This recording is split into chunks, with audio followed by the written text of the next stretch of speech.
Alors on va prendre la flèche noire et on va cliquer à côté de la page, comme ça rien n'est sélectionné.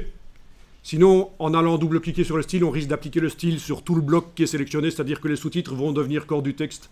Voilà, il vaut mieux donc cliquer à côté de tout avec la flèche noire pour tout désactiver. Et puis alors on va aller double-cliquer sur corps du texte body. Oui, c'est vrai qu'on aurait pu aussi faire un clic droit, modifier, mais prenons pas de risque. Cliquez à côté de tout avec la flèche noire, double-cliquez sur corps du texte body, juste à droite du nom, et vous avez le réglage du style qui apparaît là. Alors, il y a des choses qu'on peut faire ici, pour juste voir qu'on arrive à modifier les choses, c'est aller faire des lettrines en début de paragraphe. Ça va être super moche, mais enfin, comme ça, vous allez voir comment ça marche. Lettrines et style imbriqué. Alors, les lettrines dans InDesign, ceux qui ont déjà fait du InDesign, est-ce que c'est simple, les lettrines dans InDesign? Jamais essayé? Oh, vous n'êtes pas allé loin dans InDesign, misère. Hein? Apparemment. Non, je m'attendais à ce que vous disiez, oui, c'est super simple, les lettrines. Il suffit de cliquer un peu, clic, clic, clic, et c'est fait. C'est vachement compliqué, les lettrines dans InDesign, pour faire des belles lettrines. Parce que le réglage de lettrines de InDesign de base, là, qu'on a là, il est pourri. Il nous permet que de faire des lettrines qui s'agrandissent par le haut. Vous allez voir. Et donc, il y a une technique pour faire des belles lettrines dans InDesign, mais on ne va pas la voir aujourd'hui. C'est pour peut-être au deuxième quadrimestre. Alors, vous allez choisir ici que la lettrine va...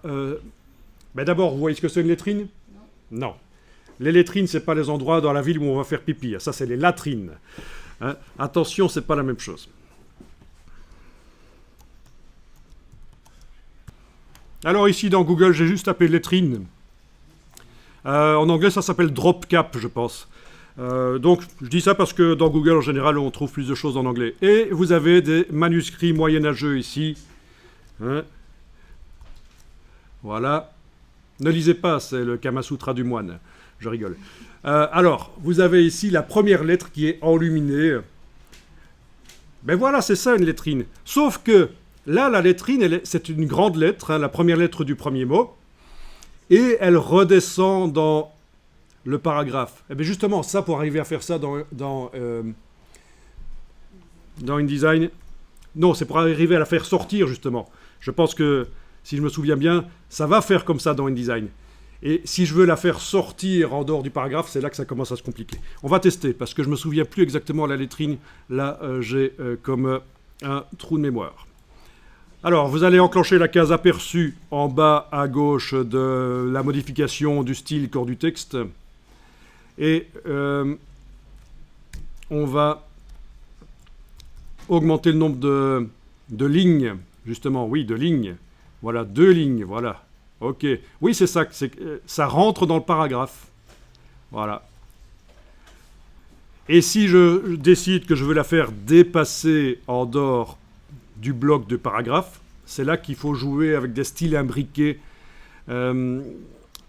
C'est un peu plus compliqué. Ou la faire déborder en dehors de la colonne aussi, vers la gauche. Si je veux la faire aller vers la gauche ou vers le haut, il y a des astuces. On ne va pas les voir ici. Mais en tout cas, vous voyez que vous arrivez à faire en sorte qu'il y ait des lettrines. Idéalement, dans un magazine, si on veut utiliser des lettrines, parce que ça peut être sympa. Ça peut être sympa parce que ça amène un peu de fantaisie dans le document. Hein. On ne fait pas ça dans un rapport d'entreprise. Hein. Mais dans un magazine, pourquoi pas. Ce qu'on fait parfois, c'est... Déjà, on ne le met pas sur tous les paragraphes. On va faire des paragraphes spéciaux. Le premier paragraphe de l'article qui va avoir la lettrine. Et peut-être qu'à différents endroits dans l'article, il y aura d'autres lettrines, mais plus petites. Voilà, mais juste pour vous montrer que, oui, en effet, corps du texte permet de modifier tous les paragraphes qui utilisent corps du texte.